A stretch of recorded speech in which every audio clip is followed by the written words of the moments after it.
So, hi, I'm Alex James, and today's guest is Cathy Brown. Cathy Brown is founder of Boxology. I mean, Cathy, you wear so many hats that if I start going through the list, I'm going to be reading this. And so tell me what you're actually doing at the moment, and then let's go back to where I want to begin. Yeah, I sometimes get a little bit confused of what I'm doing at the minute because, as you said, I have so many different hats. I seem to be in a constant state of finding new things to do. I think it's a thing that just feeds my brain. Otherwise, I feel I'm not being useful. So I tend to take on far too many projects. But at this moment in time, I'm a sports coach still. I still teach. I teach boxing. I'm strength and conditioning coach as well. So I do strength and conditioning with clients with personal training sessions. I'm a qualified cognitive behavioural therapist. So what I tend to do is a little bit different than sitting in a room with a client where I'll assess them and we talk and give them things to do and homework, etc. I tend to mix it with boxing or exercise because sometimes people don't want to speak and sometimes they do. Exercise or boxing is a natural thing to be able to bring that emotion out or bring the fact people feel really comfortable. So they want to just naturally start talking about something they've been through. So I tend to get this nice balance with the both. And depending on how my client walks into the room with me is what kind of session I give them physically, but also mentally. I adapt every single time, not just with each client, but with each individual on each session, because as you know, we change and evolve and go through harder weeks, etc. Do you know, I can really relate to that. I think I'm a bit of an innovator, and in my practice as a counsellor, I didn't get the idea that we just sat there, particularly not with bereavement and loss, which is where I work, and I think activities like walk talk, which is what I introduced with the kids, so that they could walk alongside me and talk to me, doing other activities. So quite often I put Play-Doh out and things like that, just so that there was, I don't know, but it worked. It kind of worked. It wasn't a distraction. It was that I think it felt easier to go as deep as they needed to go while they were sort of part of the body's being occupied. Now, and doing what you're doing, I can see how the two would work together, and actually for expression, for getting feelings out as well. Yeah, it's really good. Yeah, although I do know that boxing is, some people think that it's just a way of, it can be seen as quite violent. But I learned that it's very disciplined. It's actually a really disciplined. You've got to be very disciplined, haven't you, to be. The beauty of boxing is it's got depth. It's not just about pure violence. It teaches you so much. You learn to control your emotions. I was growing up, and I know we're going to go back to this. I was really, really angry as I was growing up. So boxing helped me find calmness in a storm, helped me to be able to learn to control my emotions better, helped me to develop a coping mechanism for times when I was feeling really down and depressed and anxious. So it lends its hand to so many different elements, and the fact that as well, you're punching a pad. It's not even about punching someone in the face. You're punching a pad or a bag, and that it's a magical thing that happens where it's almost like demons be gone. It almost clears the pathways. Yeah. So then you feel really much more open. So it's a way of getting out your negative energy as well. It leaves you more free to be able to discuss or talk about your emotions so much more with more clarity, And as you know, if you deal with things with anger, you just lose the picture. Yeah. And I always said, as soon as you've lost your temper, you've lost the fight for anything, life, for everything. So by remaining calm, and even growing up, I found if I'm really angry with someone, rather than screaming and shouting at them, if I just sit and go, do you know, I'm really upset with you, and these are the reasons why I don't think it's acceptable. I find people get much more frightened when I'm calm like that than if I'm kicking off. Yeah. People have got more respect for you when you're talking on that calmer level, but you're still saying that I'm upset with you, and you're still expressing your emotions, but in a calmer way. So boxing has really helped me do that. So that's let's go back then. So tell me about.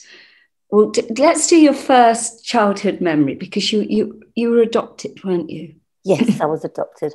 Now, did you know you were adopted? My adopted parents, I cannot remember them telling me I was adopted. I always knew, and I think that was one of the best things that they could have done, because I've heard so many bad stories about people scared to tell their children that they're adopted, because they, you have to be strong as a person to be able to be honest with the child that you are adopted, but you were very loved. And I always knew that I'd been adopted, and I can't put my finger on a time that I was ever told. I asked questions. That's a different story about when I asked questions, because they didn't. Mum and dad, as much as they give me a great upbringing, they didn't have, and I don't mean this in a bad way, and it's not their fault, and I'm not putting them down, but they didn't have the emotional intelligence to be able to deal with the complexity that the adoption brought to me as a young child, and I didn't understand it, and I needed some guidance. They just kept going, look, we loved you, and that's it. So did they say the thing of "we chose you"? Which I think is something that adopted parents tend to say, isn't it? We chose you, which kind of makes you more special. The thing is, they kind of didn't. So obviously, it was back in the 1970s, and if you were pregnant in the 70s, you were deemed as being disrespectful towards the Catholic religion. So my biological mother was obviously the gentleman. I'm not even going to call him a gentleman. I'm not going to call him a gentleman. The man or the boy at the time that had intercourse with her, because he doesn't deserve any other label. Didn't have anything to do with her. He ended up marrying her best friend, but that's another story which I'll tell you about. So she was sent away to a convent. So my original name is Maxine McClory. So the biological mother is Scottish. So she went to Leeds to an orphanage, a Catholic care orphanage, where she had to give, obviously, birth to me there, hidden from everybody, because it was an embarrassment to the family. She was an embarrassment to the family that she got pregnant outside of wedlock. So after she gave birth, she then had to take me on a train to Newcastle and put me in an orphanage there. And what happened, my adopted mum and dad turned up. They didn't know what they were getting. Here we go, here's your baby, see you later. So it was different then, wasn't it? So different. It wasn't we'd like a boy, we'd like a girl, let's try and match the blonde hair or the blue eyes. So they were just giving me, there we go, there's your baby, we'll come and assess you soon, and social services will come around, and etc. So yeah, it was I knew the whole story. Obviously I know the story more in depth now, because obviously I met my biological mother. So it's I know the whole picture, which is did you have that feeling through life that I remember, because I also didn't know my mum and went in search for, but I used to look at people constantly and look for things. And if somebody was particularly kind to me, I would wonder if perhaps they might be her. And I remember I had a fixation with Valerie Singleton from Blue Peter. I was pretty convinced when I was like 7. That's my mum. That's brilliant. Yeah. And a teacher at school, so did you have that same kind of thing where you were looking? I'm looking constantly, and it wasn't. And I used to try and explain this to my mum and dad. It wasn't the fact that I didn't think they were great parents, and I didn't, or anything like that. And I was happy that I was given a good upbringing. They taught me great manners and morals, etc., and put me through university. So it wasn't a fact of that. And you'll know this more than anyone. And it's very hard to explain to people who haven't been adopted this, because unless you've been through it, none of my family understand it. That you don't feel part of the family still. There's something still missing. As much as they could give you the most amount of love and the most amount of everything, there's still a big piece of the jigsaw missing. So you're constantly trying to find, because you want to understand yourself more. You feel who is this woman, or who is this man? Who are they? What do they look like? What do they do for a living? So I developed this big sort of image of my natural biological mother to be this successful businesswoman. This is how she's going to be. I bet she's walking around in a suit somewhere. She'll be killing it. And, you develop that, and you start to constantly look all the time. Yeah, and I remember doing that. And also when I did meet her, feeling sort of really that there were little things that she did that I could see myself. I could see some of myself in her, just little things. So I think, and it's that, isn't it? It's wanting to just find where you are. It's that kind of wanting. You don't want much perhaps from them. It's just to see where you fit, isn't it? It's like you said, it's your missing piece of who you really are.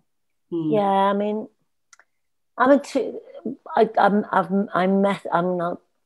go back to how I felt with the adoption, because it's obviously it's a huge big jigsaw to why I got into boxing. But just going back to meeting her, did you connect with your natural mother when you met her? As a matter of interest? No, I think looking back, it was probably quite cruel, because I had no emotion about her at all. It was purely all about me, and it was inquisitiveness. It was like I just wanted to spend that time to get my answers, really. I didn't have any kind of, it was a strange thing. I didn't think, here she is, my mum. I just thought, I want to find out from you, really. Is that how you felt? Yeah. It's exactly how I felt. It's almost ruthless, isn't it? I had no emotion, and I had exactly the same. And you watch all this television, Long Lost Family, and they meet each other and they all crying, and oh my God, and I'm like, what a load of codswallop. That's I just wanted to root through her stuff, get my answers, and it's heartless. But you don't mean it like that. You no, and you're looking for something, but like you say, trying to word it, you can't. But you know what it is. If you talk to other people, you know exactly where they're at when they say it to you. Yeah, there was I had no emotion whatsoever. It was one of the worst days of my life, to be honest. It was really horrible. I'd met her. It became quite apparent that she'd been through quite hell in her life. Obviously, it really affected her having to give me up. And also she didn't have any other children. She got married, he died, she got married again, he left her, so she was literally on her own. So she had a lot of baggage. Did she suddenly sort of think, yes, I found you at last? She was really emotional. She got very, very drunk, and then obviously it transpired that she had quite a lot of alcoholic issues. So she got very, very drunk while we were together, and in public started screaming and shouting and crying, and it was really it was horrific, because I felt, I'm such a kind person. I felt horrible that I thought, I've made her feel like this. It wasn't my intention. And she was just going, you're never going to come back and see me again. That's it. And it was just horrible, because I felt really pressured then. And I thought, what have I done? I've opened up these doors for selfish reasons, almost, because I wanted to know where I came from. And, I've opened this door for this poor woman. But then I've since, I've met her a few times again. She's unfortunately now passed, and that was just horrific. So I'll give you the rundown on that. I kept in touch with her after that via email, because I didn't feel I wanted to ever go through that again, because it was horrible. And of course, all your big dream that you went with, just shattered. And I apologize to anyone who's listening that might be offended by this, but I'm being raw. I was really disappointed when I met her, because she wasn't how I pictured. And do you think we carry that hope as children? That, of course. We've got this lovely life with these, but which is secure, or it may not be so lovely, but we've had the family, and we go and find this person, which is our fantasy person, the perfect mum. Yeah. They're not there. Find them and they're not there, because No. no matter how hard they tried anyhow, they couldn't fit the image. No because one we could put everything that we want into that person. That's right. Yeah. And we hold on to that image, and we hold on to that everything for years and years. And so I was 30 when I met her. So if you ask 30 years of a fantasy, which has just been dropped. Yeah. She was obviously an alcoholic. She didn't look after herself. I was just disappointed, and then I felt bad. So then I felt guilty for years because I felt disappointed. I felt I was a bad person. I felt that I shouldn't have opened those doors. But then what if I hadn't? So I had this whole big complex sort of deepness going on in my head about what I'd done. So I kept in touch with her via email because I felt it was my duty. Did you get any help with that? Did you get any support with that? No, and there was no one really who had an understanding. Not even my mum and dad who brought me up, or my family or my friends. Nobody could understand. So I dealt with it on my own, and it's a horrible place to be. Yeah, it's horrible. You do feel so guilty, don't you? I likened it to lifting a paving slab and everything crawls out. Yeah, and you can't ever put it back. You can't put it back. Out. They're out. And sometimes they want more from you. Yeah, than you can give, because they can't possibly understand if you look together and as if you're in a decent life. That why wouldn't you be there for them then? This is great. They've found you, and you know. Yeah. And it's just the shattering of it. I think you have to do that process of it all, don't you? And it takes such a lot out of you. It really drains you. And her every email that she sent to me was very deep, very heavy, very depressive, very wanting. And even my husband said, but this was like even years down the line. I got married when I was 41. So this is 11, 12, 13 years down the line. But you don't look old enough. I'm 51 now. Are you? Yeah. And you well, hasn't it? So my husband, we've carried this for years. This is 30. So I'm 51 now. And I mean, she passed 2 years ago, but until 2 years ago, she was still sending me these emails, and I felt innately guilty. And my husband's like, Cathy, you've got to stop replying. I'm like, I can't. How can I do that to this woman she has nobody? She's got brothers and sisters, and remind me to tell you about her brothers and sisters, because that's quite another horrible story. I love to do 2 parts, part 1 and part 2. She's fascinating. So she was sending me these emails constantly, and I always replied. Every Christmas I'd send her this beautiful hamper, and because I felt guilty, and I'd done nothing wrong. And so then a few years ago, she contacted me like strongly, and this time saying that she had cancer. And I mean, she smoked a lot and drank a lot, and she had lung cancer had gone into her throat. And I'd said to her, what would you like from me? And she said, I want you to come and see me.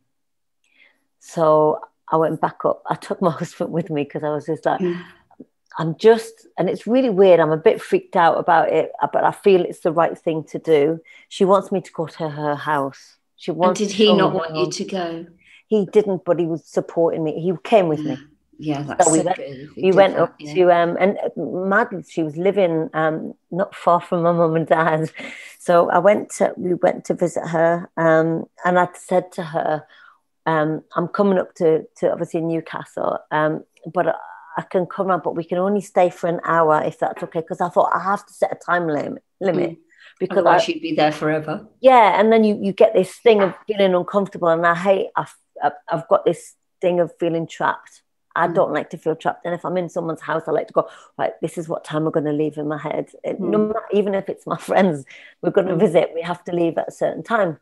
So I was like, I've got to say, we'll stay there for an hour. And I said to my husband, we're going in an hour. Just, you don't, if I say we're going, don't, it's really important for me, this, because I'll start to get anxious and panicky.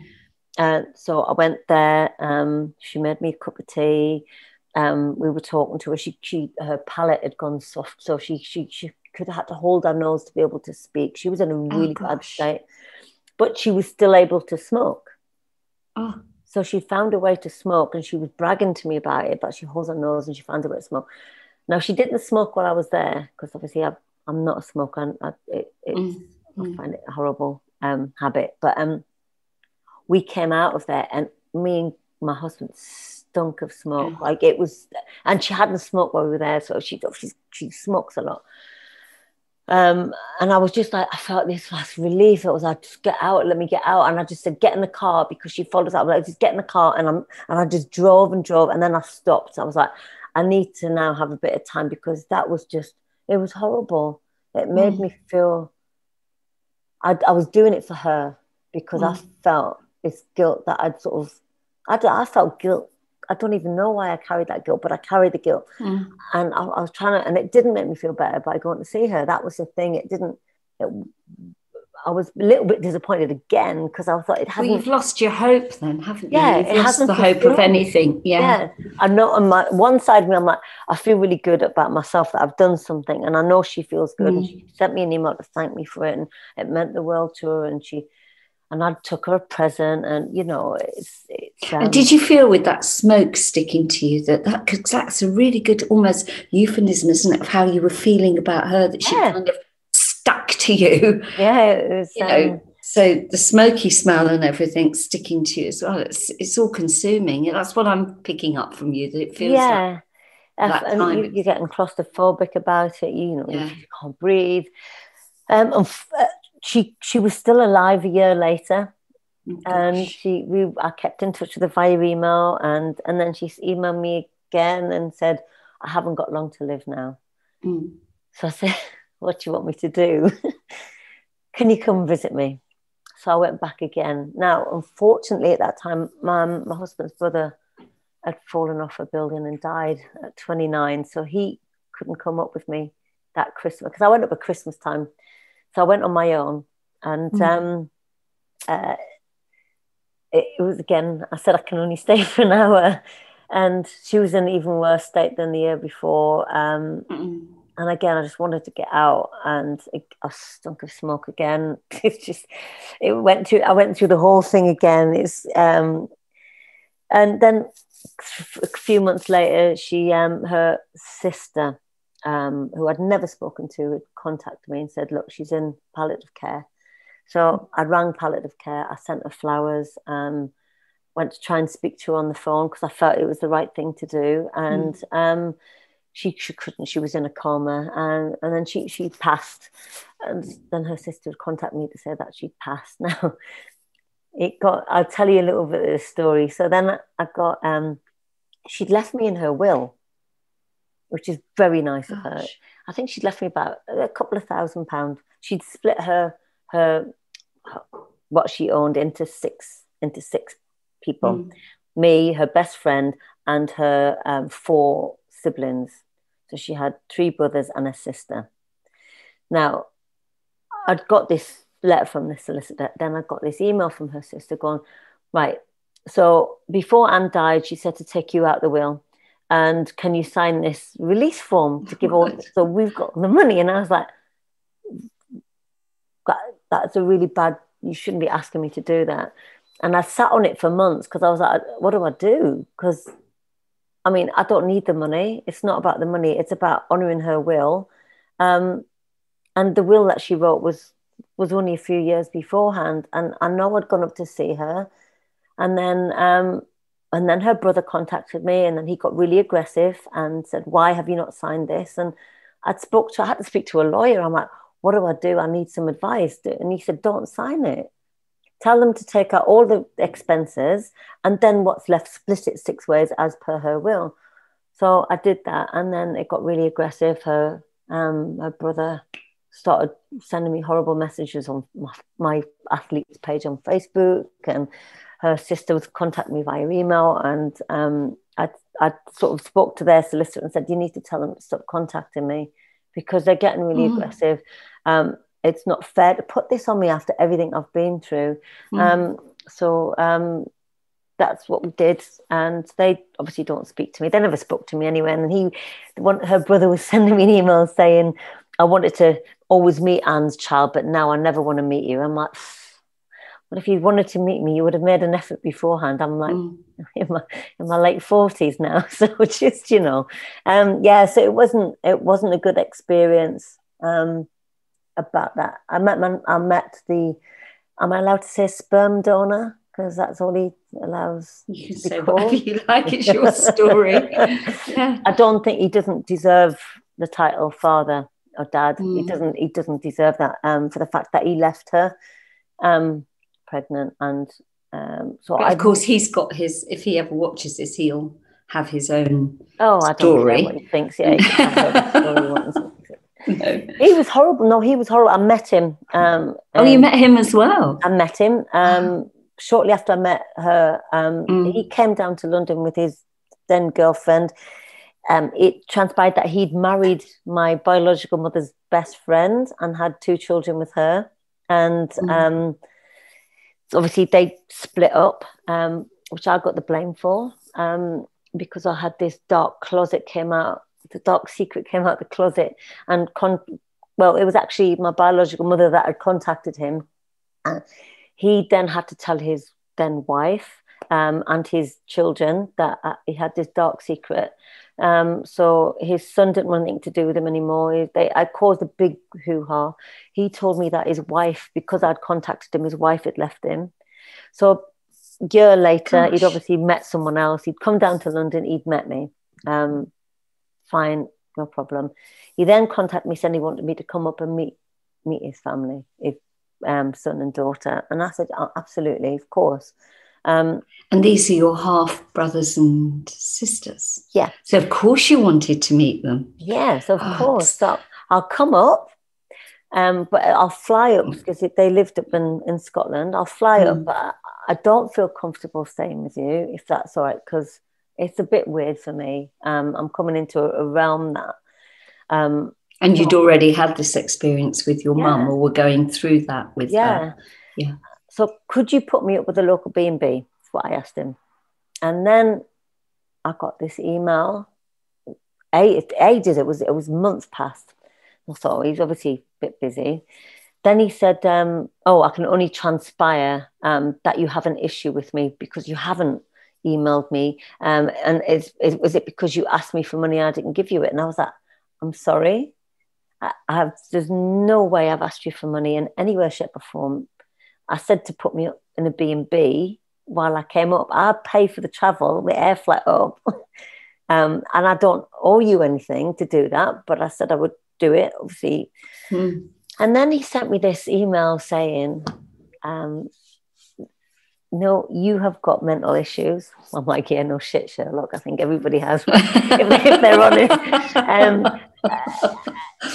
And he said, nobody wanted you as a baby and nobody wants you now. That's why. I wasn't with my husband then. And I was like, wow, is that the depth you want to go to? So I wrote him an email saying, you know, if you've got to go to that depth to try and hurt me, then please do never cross my path again. I wish you the best.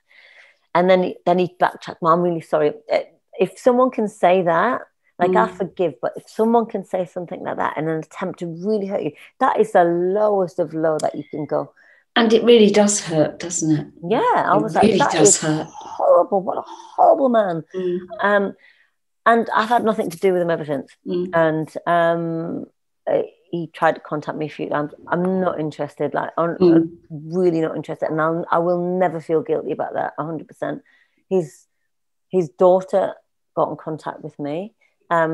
Spoken, and she's been in and out of communication with me. Then about 5 years ago, she contacted me to say she doesn't speak to him anymore because he's a horrible man. Got that. She's going to get married, and she wants me to come. Would I like to come to her wedding? Oh dear. She's going to get married. I don't know why I'm saying that, but I think.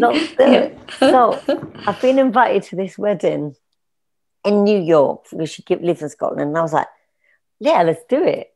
So I said to my husband, we're going to New York and we're going to go meet my half sister for the first time. it was very nerve-wracking for me because her mum was there. Now, he told me that she'd left him because I'd got in contact.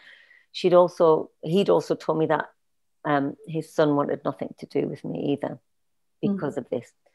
So I was a little bit nervous, more not about meeting my half sister, but meeting her mum. So I flew out to New York with my husband. I met my half sister. Everything was fine. Met her mum. Everything was great, because then she said, no, I didn't leave him because of you. I left him because he was a horrible man, and I've got this new boyfriend now, and who was there. So that was quite nice to think, actually, I haven't caused this whole disruption in the family. He's caused it. So years down the line, and this comes back to how I'm feeling about adoption, because you feel a constant state of abandonment, and you feel a constant state of not being worthy, not belonging. Do you have abandonment issues? Yeah, because I do, huge ones. Huge. Yeah, and I couldn't ever, even though I've done all the work I've done, it's only now that I'm older that it's suddenly gone ping, and that's what it is. Yeah, I always believing that people wouldn't turn up when and they said they were going to. Yeah. And it's almost self-fulfilling prophecy, just knowing that, and if somebody did let you down, the emotion that it shouldn't have been worthy of, but that it would put me through. Huge. Every day, all of the time I have abandonment issues with everything, with work, with friends. I find it very hard. I can't attach to people. No.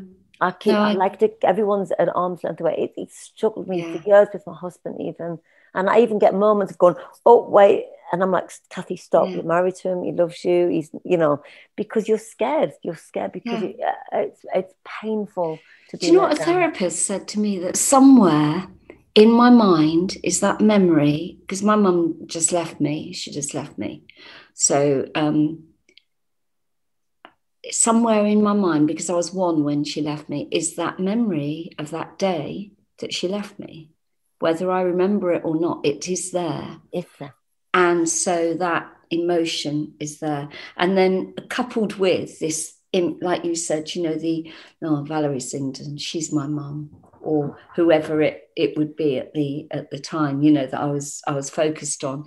And then to find that, like your mum, my mum was a working girl. She'd had this life. And although she did have the creativity that I've got, I did, and to be honest, I think what I did was pretty heartless. I just wanted to put her through this. Why did you do this? What's different about me? Why keep the others? And it was very hard for her. Yeah. But do I have remorse about it? No. No, because I needed to do it. And now that I've got the abandonment issues, which I don't know about you, but I didn't like being told that I had issues. I wanted to think I was like, you know what, where I've been, I'm actually doing really well. And if you went on that journey, would you be as together as I am? So I'm the same. I would say, but you don't understand that the complexity I'm carrying, people, you cannot, for what you've been through in life, and how you're still being and being able to live and being able to function. It's a forever journey, isn't it? It's forever journey. And I think it's quite usual to find that people like us that are helpers of other people, it isn't because we're needy ourselves, as some psychotherapists would say. I think it's because we really get it. We get it. We get other people's stories, and we're intuitives. Yeah. Because we had to be to survive. Absolutely. We had to intuitively look after ourselves emotionally, because we perhaps didn't have, like you said, with your adoptive parents, they didn't nurture you in perhaps the way that you needed, because they perhaps didn't understand this gap, this void. No. Which, having spoken to loads of adopted people, grown-ups, they all recognise that same void. And maybe it's just something that we have to say, well, if you are adopted, or if you're adopting, recognise it, because if you can recognise it with the child, it can perhaps Well, you can nurture them with more emotional Yeah. intelligence about how you understanding of how that young child will feel. And it's not you, and you, all you can do is just be there and try to explain to them when they've got questions, to understand and to really sort of say, I'm trying to understand, and don't just block them out. My parents that brought me up just shoved up. It's back in the 70s. Just everything was pushed under the carpet. You know, they don't want to talk about anything. Cathy, I think the hardship for the adoptive parents is that they may be coming from a position of, but we're giving you so much. We're, you know, and that's a human thing, isn't it? Look, we've given you this lovely life that you may not have had, and we've invested ourselves in you. Why isn't it enough? And it can't be, it's enough, but it can't ever be enough, because we are the children who were left. We're the ones that weren't really wanted. On the other hand as well, as children, we're giving you so much because you couldn't have children. Yeah. And we're giving you so much because we're filling your void as well. So it works in two ways on that one. And I mean, I know I'm going to go back to my sister abandonment with my half sister in a minute, but you know, I did 10 IVF treatments with my husband. I can't have children. That killed my soul. It still hurts because it's almost like you don't feel worthy after everything we've been through, and I still can't have children. It's, you know, it's different. So I understand on both voids that if we were to have a child, they would be feeling a void that we're missing, or we feel that we're missing. So it works on both ways, I feel. I think not to be able to have children for you is massive, because it would have been the connection in life that you've lost all that time to have something of a physical connection, isn't it? Like a genetic connection as well. People don't understand I've got no genetic connection. I never have. I never will. And everyone's gone, oh, it's all right. You can look after my baby if you want to. Oh, yeah, be the godmother. Be the godmother.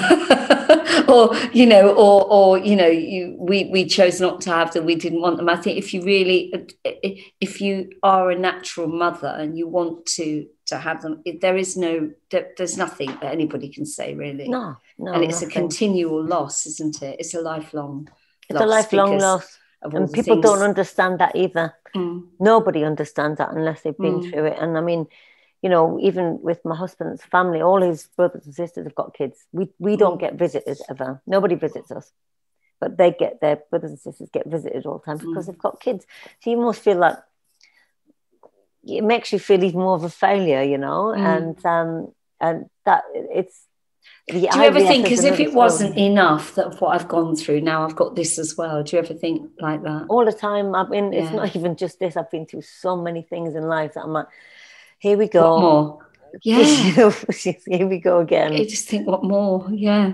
Well, so let's get back to your childhood then. Can I just quickly tell you about my sister? Yes, tell me. No, you lead it. I want to go. Let's go back. But I really wanted to go back to that because it's quite an important thing.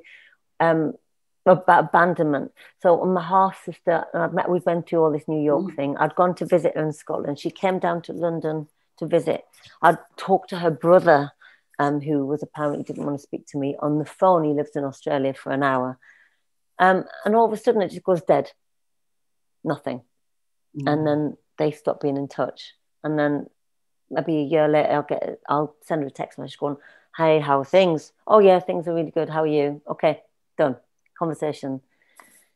So I've pushed her away. I don't want anything to do with them because it hurts so deeply that not only her father did it, and I was abandoned. She's done it again. She's done it. She's repeated, and it's so ridiculously painful. Well, it actually, does it feel like it takes? For me, it felt like they took another piece of me. I'm kind of going along with this big hole anyway, but it's like a little bit came in and then it's gone again. So it's like a piece of you. You can't explain it. It's a really painful thing. Even though you're not so bothered. It's not the relationship, is it? It's the impact, because it's not the relationship with them that you were craving. It's kind of, you get a little bit of your puzzle and you think, I'm building myself, and then it's taken away. So you're left in that place again. And last year, I had a double knee replacement last year, and I'd wished her happy birthday, in the September. She then said, we're coming down to London in December. Maybe we could meet up. And I said, when you're coming down, I'm going to be in hospital having a double knee replacement. Let's see how I'm feeling afterwards, because I don't know if I've not spoken to you for 3 years. I don't think it's the right place, because a lot of water is going under the bridge. I don't think it's the right place to meet, but let's see how I feel. I understand, Cathy, exclamation mark. And then nothing. No, how did your operation go? Even though she knew when I was having it, happy Christmas, anything. And that was what, a year and a bit ago. And that was the last I heard from her. And I'll even the most smallest things like Facebook, I want to just take her off Facebook and say, write her a note going, I can't have you in my life at all, because it's too painful to see images go up. Her mum, who obviously the sperm donor and married, she comments on she sends me little messages at Christmas going, happy Christmas, hope you're right, lovely woman, really lovely. And she looks after my half sisters. She doesn't even deserve the word sister anymore. And this might sound a really like childlike thing to do, but I've took her status of sister off my Facebook, because she's not my sister as far as I'm concerned. And I'm really, really pained by what she's done. And we spoke about the pain that it's another rejection, isn't it? It's another rejection. And she didn't even get to know you. No, and her brother didn't contact. He came over from Australia to Scotland about 3 years ago, and I wasn't invited up there. Then the day before, they went, "Oh, you coming up to see us?" But I didn't know what was happening. I'm in London. I'm flying out to. I think we were going somewhere on holiday for Christmas Day. Anyway, we flew out, and I said we can't, because we're flying.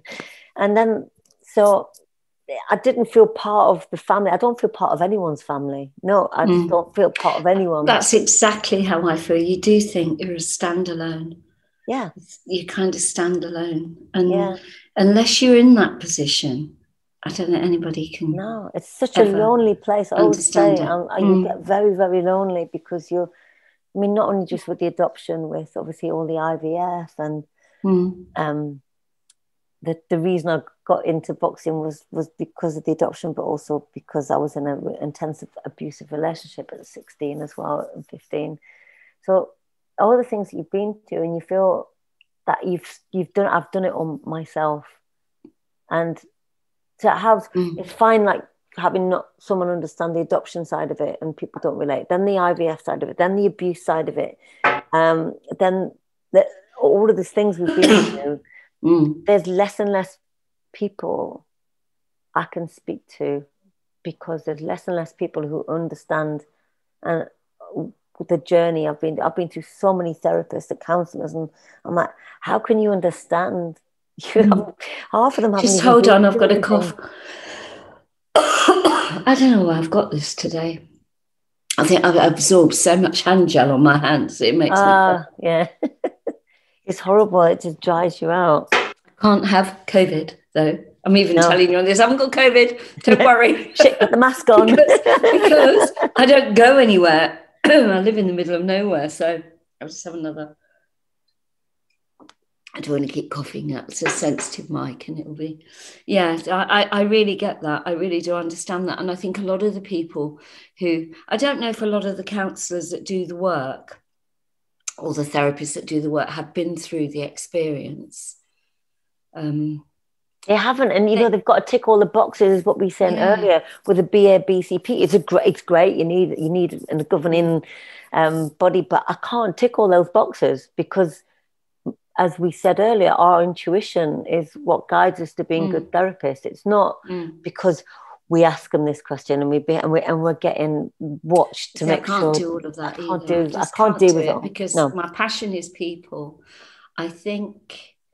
I always think there, but for the grace of God. And I'm pretty certain you come from a similar place, because you think how it could have turned out had you not had, which is something that you have, that I know you have, which is a really good resilience.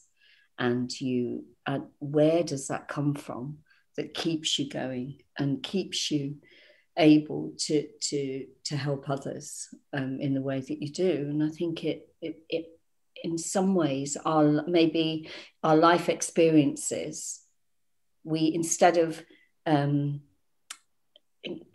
absorbing them in a negative way, we hold them in a positive way and think, right, what can I make of this? Because if I don't make it worthwhile, then there's no hope. You'll crash. I find if I don't turn it into something, I don't find a solution, I'll hit the depth that I'm scared to go into, because if I go into that depth, they come out of that is every day is a struggle, okay? And you know, for me and for a lot of people, you know, getting out of bed sometimes in the morning is a really difficult thing for me to do some days. I don't want to go out and socialize with people, even though what I do is a people job. I coach people. I'm giving therapy to people, but I cannot put me in a just say you go to a gig or something like that, or a cinema. I get extremely anxious. I'm around lots of people. I don't want to be around these people. So I struggle with that. I struggle with anxiety about, you know, getting out of the house, even though I do make myself, because I know that when I get out, I'm fine. I just know that there's certain things that I avoid going to. You know, even boxing matches, I don't even go to watch boxing anymore live, because I hate it, because you're full of people who are drunk and aggressive, and this might sound a bit contradictory coming from me, because I punch people in the face for a living for about 16 but that's years. what I was saying to you at the beginning. People say that about boxing, but actually boxing is a very disciplined sport, isn't it? Really highly disciplined. Absolutely. But the spectators now carry this sort of, they watch a bit of boxing, they'll take a bit of coke or something like that. It's pretty big, and the spectators of boxing happens all the time. Or they get drunk, and then everyone thinks they're a fighter, and then they fight, and then they get aggressive. And the last boxing show I went to was about 2 years ago, and it was with my husband's client, and he bought us ringside tickets really nicely. So I didn't want to go because I just knew. And you know, me and my husband had an argument on the way there, because I was anxious about going, and I'm in this state of panic about being around all these people. And I knew, and I was sat there, and I was like, it's fine, Cathy. Once you're there, you'll be fine. And I got there, and sure enough, there was someone a couple of rows in front of us who was very, very off their face and very, very aggressive and standing up so we couldn't see the boxing. And we've asked politely for her to sit down. We've paid a lot for the tickets, what my husband's client did, but then she gets really aggressive. Now, as much as I'm a really kind and lovely person, the reason I got into boxing was because I was carrying immense anger from a child. We can go back to a child. So I've got a button, and probably one of the reasons I avoid these situations is I have got a button, and I've got a terrible alter ego. That it's a very angry ego, and it's tamed. It's I'm friends with it. You know, I'm good with it. But it's, you know, it's there, which is the key, really. Because a lot of people would be in denial, or they would not know that it's there. And I cannot deny, and I think it's, for me, I'd still carry anger, and if someone triggers it, I go into this horrible place, and I scare myself when I go into that horrible place, because I know I've got the capacity to hurt somebody. I have to smile when I say that, because I try not to, and I'm very good at it. But when someone's been really aggressive and they're swearing at me, it's almost like this Terminator thing happens with my eyes, and my husband sees my eyes going, he's like, shit. And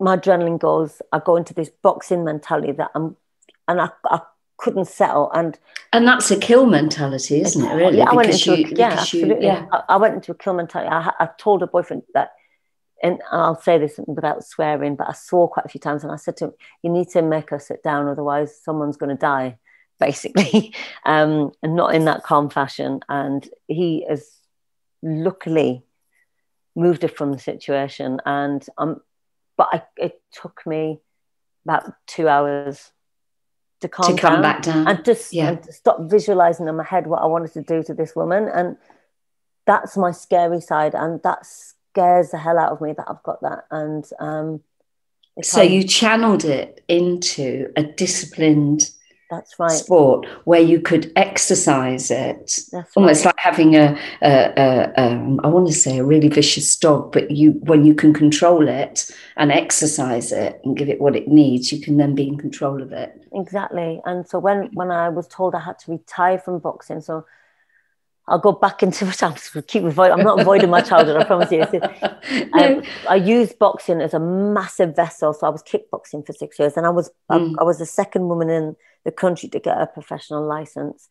And that's another story for the hell I had through that with the sexism in the sport and etc. But I'd sort of focused 16 years on being this fighter, getting into the ring and being the best person I could. I had this channel.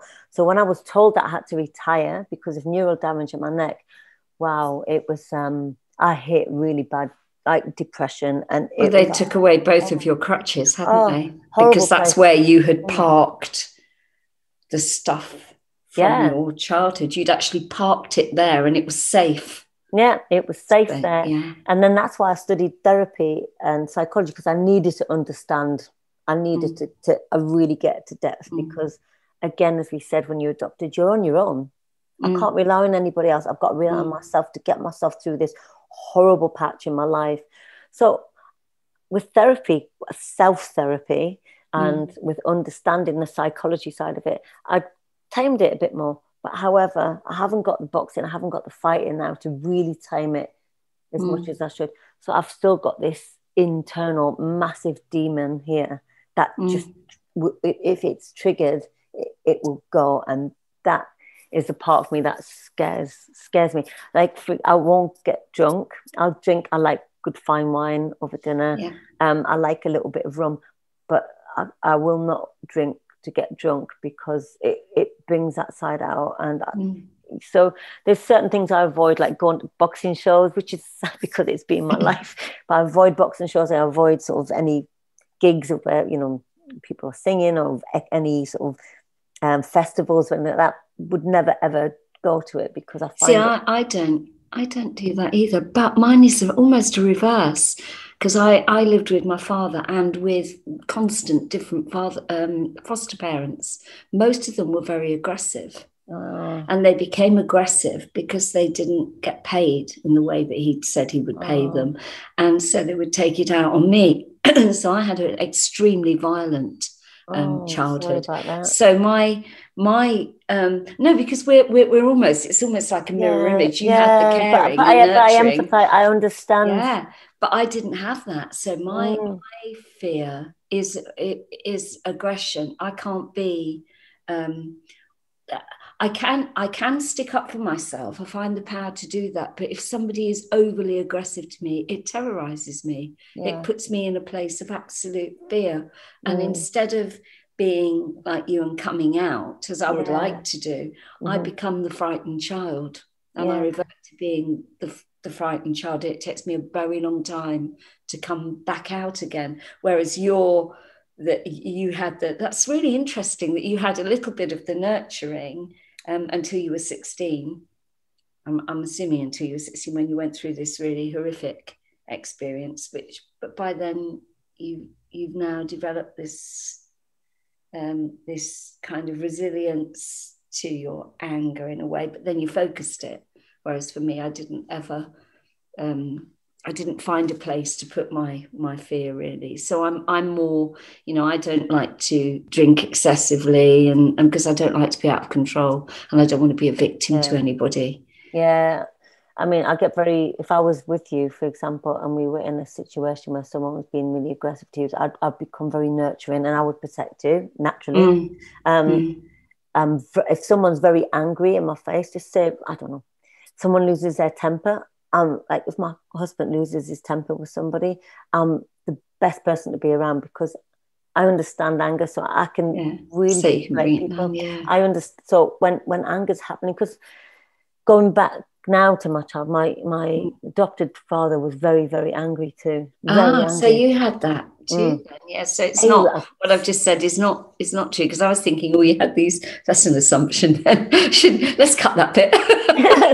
no, but it's not. It's because I hadn't really told you about my adopted parents. My mum was very religious, hence why Catholic caregiver me.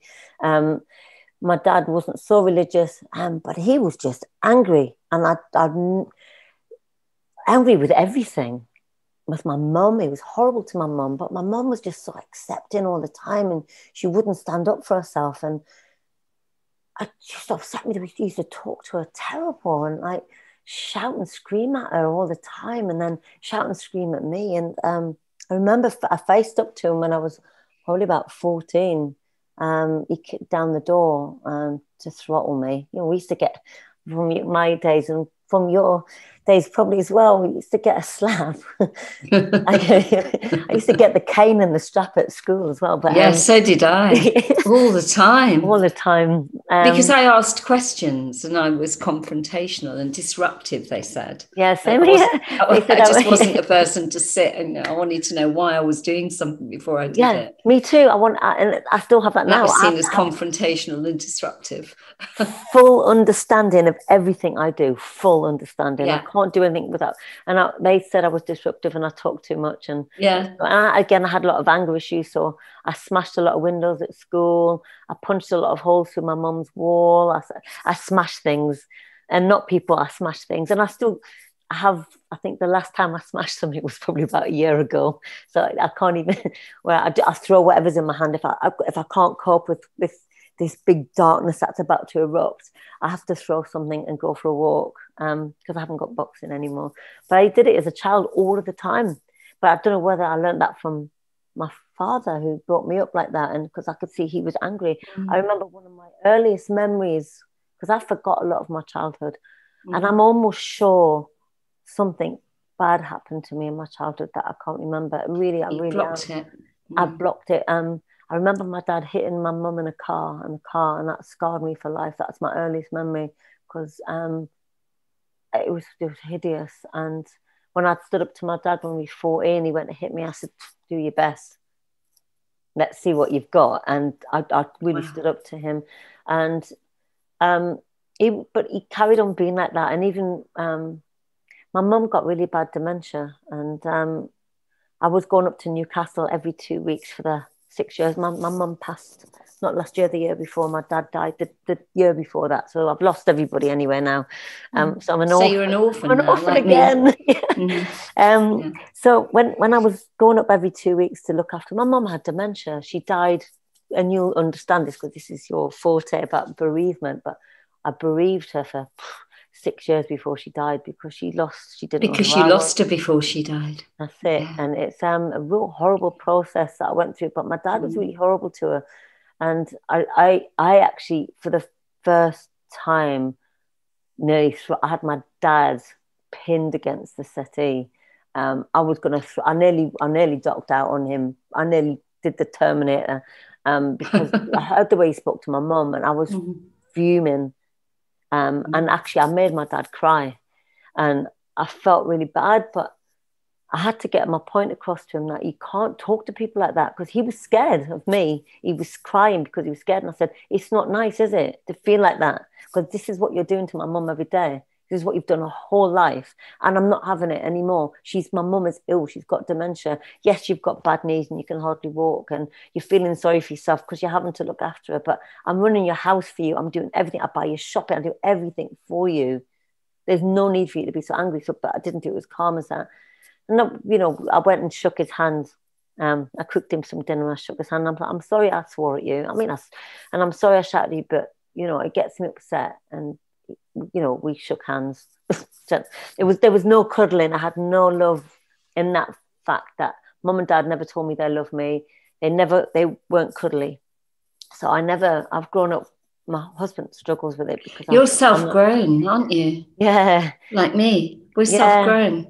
And so, going through that with my mum as well brought up almost another sense of abandonment, because I couldn't. And when when I got my boxing license, when I first got my professional boxing license, used to work for the police as a forensic photographer. I got a career in photography. Mum and Dad had put me through university. I worked for the police for 6 years doing sort of murder scenes and postmortems and everything like that. Fascinating. I loved it. But I give it up to box professionally. And my mum and dad didn't want anything to do with me because of the boxing. They were really highly embarrassed. So that was another massive blow to being abandoned and not accepted and not feeling that I belonged anywhere. But I felt I was doing the right thing with boxing because I knew what it gave me, and it actually helped me be a better person. And we were talking about before, and I felt it was really important for me to follow that dream. But they didn't come to watch me fight. They over 10 years of my career, even in my kickboxing days, I had over 50 odd fights. They didn't come to the fights. They didn't really want to know about it because they just were embarrassed to talk about it, embarrassed to tell their friends about it. Yes, because telling people that you're a forensic photographer is great. Is sort of, wow, that's special. But saying our daughter is now a boxer, it's, it's a phenomenal thing to do because there weren't any female boxers, were there? Yeah, there's only a few in the world, really. So it was huge. Wow. And I remember I did some charity event and raised money for Spock Children's Charity. And my mum had done a little collection for the church. I did some sailing across the Atlantic. That's a massive story for another time. And I'd raised this money. I went up to thank the canon of the church that she goes to. And he said, "Oh, you must be very fit to do this as well," and I explained about the boxing. My mum's face just went like brazen. She was like, and she said, "Don't talk to me after that. You really embarrassed me by telling the canon that you're a professional boxer." And I was just like, the canon was like, "Oh my God, that is absolutely fascinating. I'm really supportive." But I had that throughout my career, and as much as my mum and dad give me a beautiful roof over my head, I was fed, I was put through university, I had everything I needed. They give me good morals and manners. They made me stop working when I was 14. But the emotional support from them just wasn't there ever. And it wasn't their fault. And I don't really want to put them down. It's not that they didn't have that emotional intelligence to deal with me as a person. They didn't know. Yeah. They didn't know, really. They just said, my mum used to I wonder if many people know when they adopt what they're actually getting into. I don't think they do. No, they don't. There needs to be a real big education project on it, because my mum used to say to me, I really don't like you as a person. And I was like, okay. And when I was little, I remember getting really angry and then hiding in the cupboard and stuff like that, because my mum used to say she was going to give me back and get another little gosh girl. And I ran away a few times, and I remember once, well, I don't remember what my mum told me this, so I don't actually remember it, but mum said to me that I had this favourite jacket, and I went to put the jacket on. My mum said, "No, you're not taking the jacket. That's for the next little girl we get." And I've grown up with so many things like that have really deeply affected me. So when you think back about it, I'm really happy with how I am and how I've turned out. It's amazing. Yeah, because, it's amazing. It could have been so much worse. And that's because I talk about it openly, for one. Yeah. I don't hide my emotions. Secondly, I give back to people a lot who've been through stuff. I don't know if we went to Iraq 2 years ago. And I wanted to get this story as well. Yeah. Went to Iraq. I was approached by someone, said, "Look, would you design a boxing plan for the refugees, of all the Yazidi women who'd been raped and abused immensely in Iraq in 2014. They'd had all their husbands and their uncles and their fathers killed, and they were just raped. And as young kids, 7, 8, 9 years old, were just gang raped over and over again by ISIS. They're in a refugee camp. Can you come over, and we want to do this project called Boxing Sisters, where we use boxing for a coping mechanism, not to fight back from ISIS, but as a coping mechanism."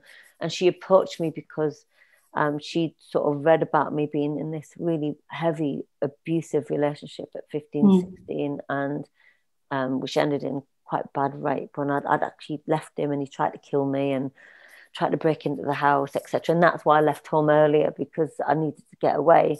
So she'd read about all this, and she said, you'd understand what these women are going through. I mean, not to me.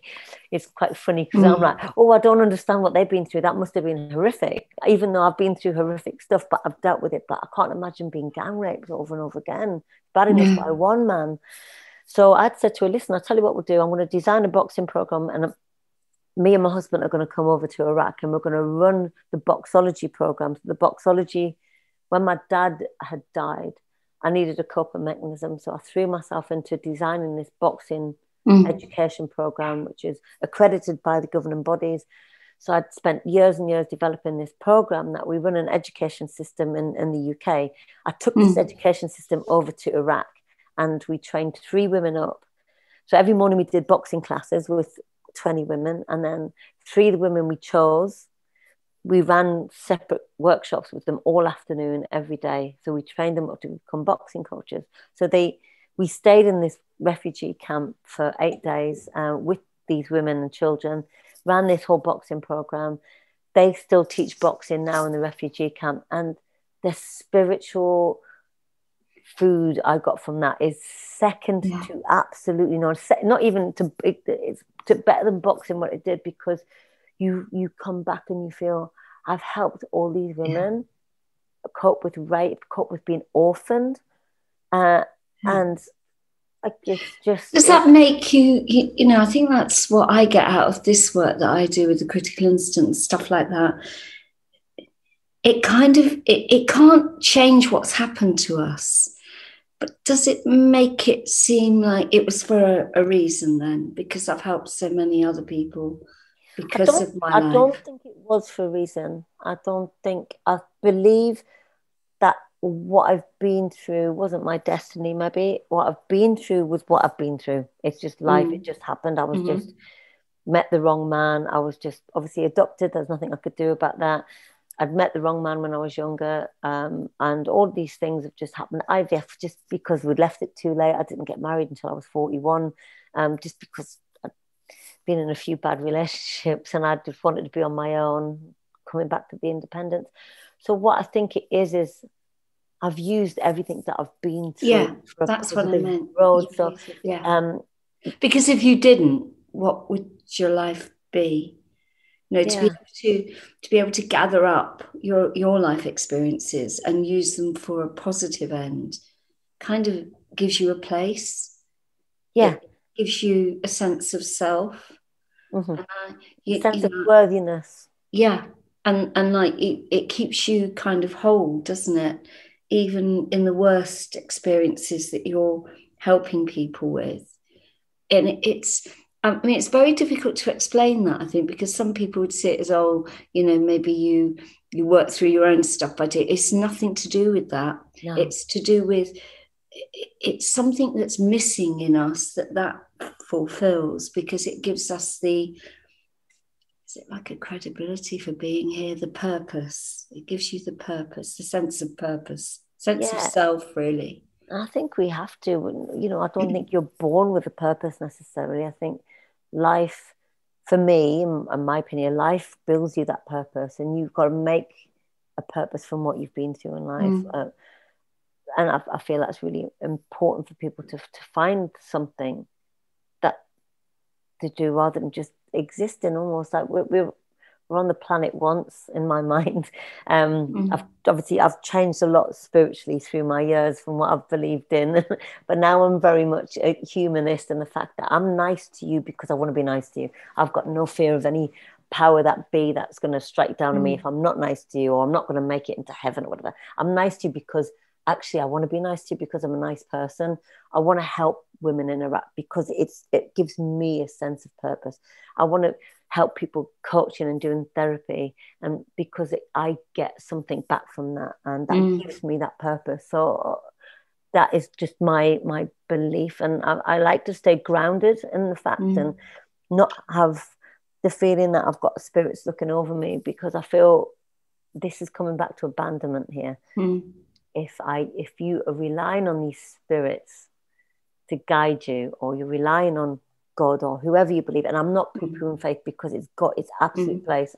I respect that. My mum was very, very Catholic and very strong with her faith, and I respect that.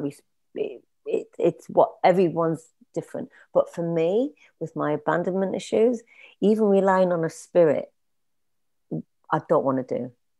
I want to rely on myself to get myself through the day, to keep myself grounded, to know that I'm doing the best that I can do.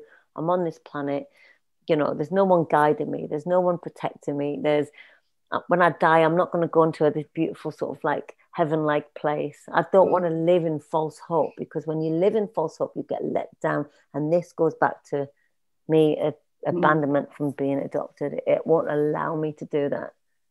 Does that make sense? Yeah, it definitely makes sense to me.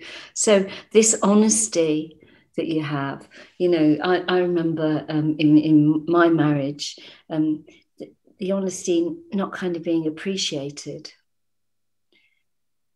But then, so that left me with, well, who am I then? If I can't talk about my past, if that's not acceptable to people, then who am I? This is all part of my stuff of who I know I am. Yeah. And I kind of feel like, you know, we need to be more open with our stories, like you've been, because then people kind of are very secretive, because they are afraid. It's that thing that I just said. Who am I then? If I share this and you reject me, or if you think less of me because I have anxiety or I have a mental health issue, if I'm not as worthy as you because of that, it doesn't matter how hard we work at it, there's still this bloody stigma to not being perfect, or not you know, your life, and there's still all these people wanting to portray themselves as having these very perfect lives, and actually what's going on beneath that they're not sharing, because they don't want to be seen to be not the person that they're presenting. And I don't think that's healthy. I think it's so much more healthy. I mean, for people that are coming to you, what it says is that if you're going to go and meet Cathy Brown, you're going to meet somebody who's lived a life, who has fantastic resilience, who can help you because she can help herself. She's not someone who's kind of learnt it somewhere else, and there's nothing beneath that. There's there's an ocean of stuff, isn't there, beneath where you're drawing from. And then when you're helping people, you really are helping them from your soul, your heart, your passion, because you are helping them understanding what's going on. And I think, you know, I think being open and honest to me is cathartic, because I'm not hiding anything. It's just it makes you feel a little bit freer. Yes, I've got all these things that I'm dealing with all the time, but I'm being honest. I'm honest with my husband. The reason why we've got such a strong marriage is because we communicate so strongly. Rightly or wrongly, if I'm in a really weird place, I'm saying I'm in a really weird place today, and I don't know why. When I've discovered it, I'm going to tell you. But at the minute, I don't know. I've got to go and assess the situation.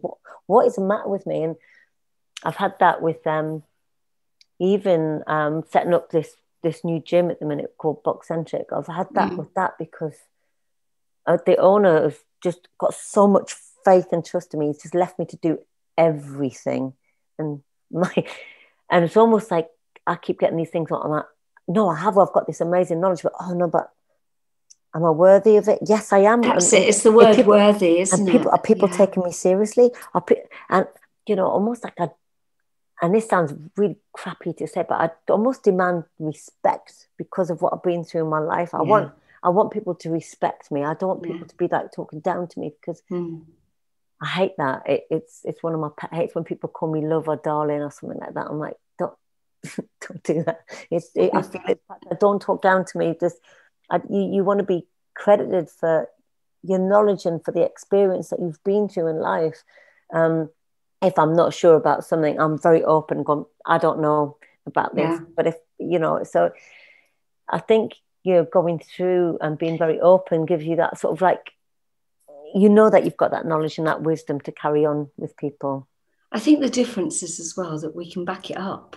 I think that's the thing. There are people out there kind of saying they've got it, but they can't back it up. And I think it can cause problems in other relationships, because people are sometimes quite staggered, aren't they, at how much you'll share, because they just, it wouldn't be within their capability of being able to be so publicly undressed, really. But when you can do that, it's so empowering. It's so because empowering. You just are saying to people, I mean, it's taken me till now, really, on my journey to get to that point where I really don't give a shit. Yeah, I'm like, this is who I am. Mm-hmm. If you don't want to be around that, then you're not for me, actually. But if you want to be around somebody who's authentic, I'm really starting to be, and I think, what a shame. What a shame I wasn't younger like you, and I started to think, actually, I do love my authentic self. And if I'm the only person who loves my authentic self, at least that's real. Yeah, and that's real. Do you find that your circle of people have got smaller? Much smaller? Much smaller. I am more protective about who I let in. Yeah. And that's not to say that I haven't been like used, because I am a soft touch, and I listen to the soft story, and probably a little bit too often. And that really hurts me. I think it hurts me in a way that most people around me wouldn't understand the depth of hurt that I get when I have felt used, because it is the trigger. Because I think, here I come with all my openness to be there. For somebody to trample on that, it isn't just the trampling, it goes much deeper. And people don't understand it. That's it. And people don't get that the pain it causes. It's horrible. It's so destructive. And and people say things to me like, well, you've got to toughen up a bit. And I think, well, you probably not find anybody much tougher. Walk my path. Don't tell me about being tough. I think I might go into Terminator mode if someone told me to toughen up, because I was like, are you serious? Yeah, you see, I don't know how I don't go that way.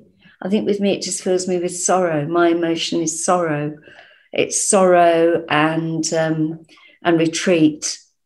I'm even like that with my children. If they get cross with me, it's I want to be, I want to say to them, no, you can't talk to me like that, I'm your mother. But I think if they were really honest, and they were, in an interview, they'd probably say, no, you're not, you're the child. I think they see this child quite a lot of the time, that I am. And it's there with you. Your child is present. I'm huge. I've got a big, massive child spirit. It's there, and it will be. Your husband says you're like a little girl sometimes. Yeah, I'm like, I know, but it's just. But also, on the other hand, I kind of embrace that in a good way, because I'm like, I'm really playful. I'm the mischievous person. I joke about things all the time. I mean, anyone you speak to, I mean, I'll walk into a room and I'll speak to anybody about anything, even though I might be daunted about walking in, but I will speak to anyone. I'll be quite sort of jovial with people, and I find it people warm to me more than someone who goes in very sort of because you're authentic. Adult. Because you're authentic. And I think embracing that child and allowing that child to be present in our adult life, because they are the witness of our trauma, aren't they? They are, we are that child that we were, to not kind of bury them, but keep them with us. I find that quite safe, actually, because they're the ones that went through the stuff. Exactly. And I like that therapy style where you talk to yourself as you would adult to child. Yeah. Where you sit in the chair and you pretend. Yeah. I talk to myself all the time. I adult myself all the time, going, Cathy, and I have a little therapy. I feel like I'm constantly in a therapy session with myself. Yeah. Constantly. I haven't found anybody yet that could really give me what I need anyway, because I don't think that sounds really conceited, but I think you get it. I think you get it. They haven't got the experience to hold the dragon that I could unleash. No, exactly. They haven't, and I know it. So I keep it safe. You want to keep it safe, don't you? Because safer. imagine if you released your dragon Yeah. on someone who didn't understand. Yeah. It couldn't be contained. I really don't think. I think, you know, and it's strange that we're both in therapy as well. And I think you know, I used to think, oh, people used to say, oh, did you do this? Because, you know, they say counsellors need therapy. And my answer is, we all need therapy. We all need somebody in our lives that hears us and is there for us. And if we haven't got that, that's dangerous. Not, you know, that we think we're beyond therapy or we don't need to talk. We all need to talk. Absolutely. So from this very complex and this, I mean, it's an amazing journey. Yours is an amazing journey, and there's a lot more to it, Cathy, that I really want to. I mean, what we need to do is do like the different headers, really, and yeah, because I'd really love to cover the abuse bit and how you've survived that. I think people don't really talk openly enough about they don't, where that resilience comes from, and then, you know, to where you are now. So let's just end this one on where you are now and what you're doing now. So the goodness out of it, so that we end on a goodness thing, is through the boxing. I know it was a big struggle through sexism, which we'll do at another time. I got ranked number 3 in the world. I got the British and the European title. I didn't make any money out of boxing, but I got such big fulfillment out of boxing. And then obviously had I not gone through all of this, I wouldn't have done the therapy side of it. And then my therapy turned into sort of more coaching side, which then I went to Iraq and had this amazing project in Iraq with these women who'd been through abuse and rape, which was just the biggest satisfying, fulfilling thing I've ever done. I created, with my dad dying and my mum dying, I created Boxology, which is a great education system. I wrote 2 books on boxing, not my life story, but the science of boxing. So I've published those myself because nobody wanted to publish them for me. So I went and published them on Amazon and iBooks. I've designed everything myself, which is, and again, another alone thing, but it's quite satisfying. During the first lockdown, I designed the website, which is online courses. So that's really good. And then I've now been took on as a CEO of a new gym that's opening in Knightsbridge called Boxcentric. So it's another project that I'm throwing myself into. And I think at some point I've got to actually take a couple of back steps and start to try and find a place where I can do nothing and feel not guilty about it. Yeah. That's my absolute goal, is to be able to, like, not sit and be lazy and sit and eating crisps and chocolate and McDonald's or anything like that and watch the television, but in a fact that I can actually not feel guilty about relaxing and being and just and being good to myself. I think that comes to you. That'll come to you naturally. As you get more tired. I'm actually shattered at the minute. I've got such bad adrenal fatigue from busting my body for so many years through boxing, and I had obviously double knee replacement last year. I need a double hip replacement doing. That's just another story. But yeah, it's arthritis. But I do need to sort of find a place somewhere. I'm even looking at buying a house in the country at the moment, thinking that might make me stop, but I don't know if it will. I don't know. I think you've got a lot more to do yet. I feel ridiculously unfulfilled in life. As much as I've done so much and I've given so much, I still feel that there's more. That's why I think there is more. Yeah, but I said I'm going to die unhappy because I won't have fulfilled everything that I need to do before I die, and there'll be more to learn and more to absorb and more to grow, and I just feel it's an endless thing. And I just think I can see that this journey is of you really helping people because you get it.